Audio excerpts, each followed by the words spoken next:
le problème suivant que vous allez avoir, c'est l'emploi. Alors, si vous cherchez par exemple un stage ou un premier job donc à l'étranger, vous devez catégoriser le monde en deux types de pays.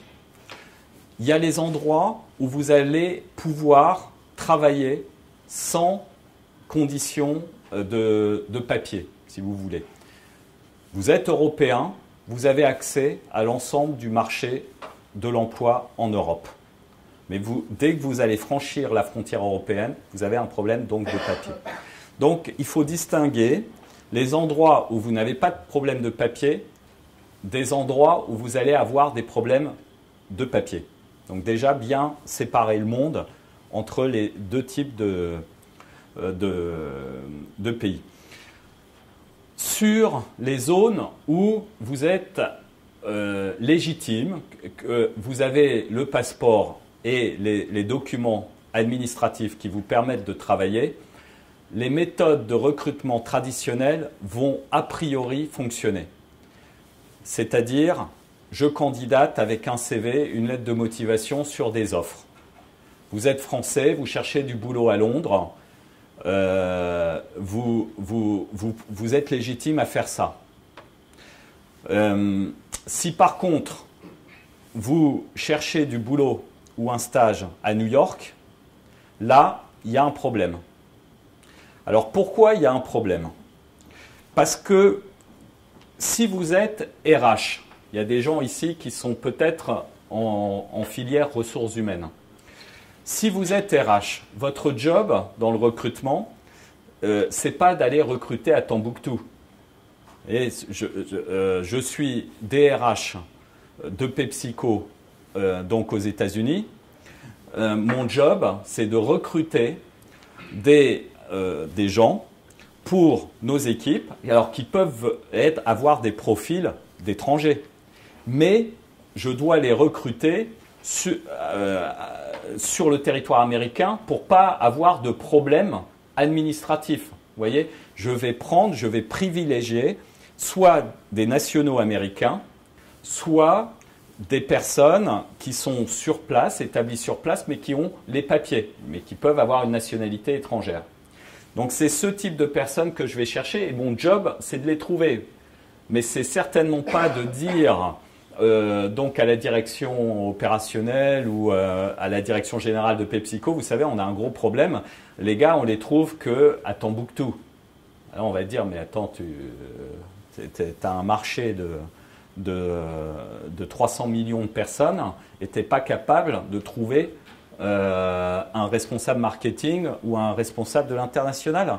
C'est peut-être que tu fais ton boulot pas correctement.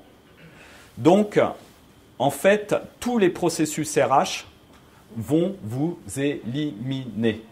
Dès que vous allez mettre votre numéro de téléphone, vous allez mettre plus 33 et vous êtes en train de candidater aux États-Unis, élimination. Vous voyez, vous êtes éliminé. Vous mettez une adresse postale française, vous êtes éliminé. Donc, tout ce qui est indicateur de votre zone géographique, vous allez être éliminé. Mais après, comme vous avez eu la conférence, vous vous dites, bah tiens, je vais éliminer évidemment ces informations. Alors, effectivement, vous allez avoir certainement peut-être des recruteurs américains qui vont vous contacter. Mais la première question qu'ils vont vous poser, c'est vous êtes où? Vous avez quel papier?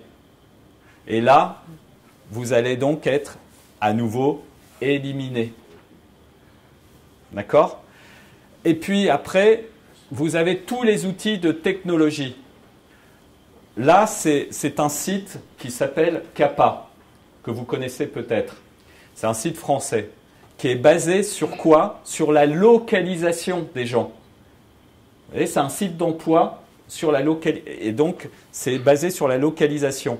Vous avez de plus en plus d'applications mobiles où vous pouvez candidater. Tout ça, c'est des applis qui sont super locales. Monster, quand vous allez vous déposer votre CV, qu'est-ce qu'ils vont regarder? Vos adresses IP. pour savoir où vous êtes, pour ne pas vous proposer justement à des employeurs qui ne sont pas sur votre zone géographique. Donc la technologie est en train de renforcer ça. Vous voyez, d'essayer vraiment de savoir où vous êtes. Parce que l'employeur, fondamentalement, qu'est-ce qu'il cherche? Il cherche quelqu'un à côté de chez lui. Donc on est complètement, nous, contre ça. Vous voyez, enfin, c'est-à-dire qu'on doit lutter contre ça. Si vous avez un Tunisien qui est un excellent informaticien et qui a un rêve fou d'aller chez Google à Palo Alto aux États-Unis, ben, ce n'est pas dans un processus RH standard, si vous voulez, que ça va pouvoir se passer. Et vous, ça va être exactement la même chose. Vous allez être stoppé, bloqué par tout ça. Donc, il faut que vous changiez de paradigme. Il faut que vous changiez de chip. Il faut arrêter d'être dans l'état d'esprit de chercher des offres sur des territoires où de toute façon, ça sert absolument à rien du tout que vous candidatiez. Vous perdez votre temps. Et je vais vous dire, même en Europe, tant que vous n'avez pas été à Londres et que vous avez fait le nécessaire pour être identifié comme étant là, vous avez une adresse, vous avez un téléphone, vous pouvez dire je suis ici. Même là, si vous continuez les processus standards, bah c'est compliqué, malgré tout, même si vous êtes légitime. Parce que c'est vrai qu'on peut prendre quelqu'un à Londres, une entreprise à Londres peut sélectionner quelqu'un qui est en Pologne ou en France ou en Europe et le faire venir. Parce qu'il n'y a pas de problème de papier. Tous les DRH le savent. Mais ils vont être freinés là-dedans. Ça va être un problème. Vous comprenez? Et puis en plus, si c'est eux qui vous demandent de venir, vous, qu'est-ce que vous allez répondre? Vous allez répondre, vous me faites venir, c'est quoi les conditions? Donc, normalement, quand on fait venir quelqu'un, ça rajoute des problèmes. Donc, même quand on est dans un périmètre qui est, où on n'a pas de problème de papier, le fait que vous ne soyez pas à proximité du job, ça pose problème. Donc ça, tout le monde en est bien conscient. Est-ce que c'est clair, ça? Est-ce que vous le comprenez?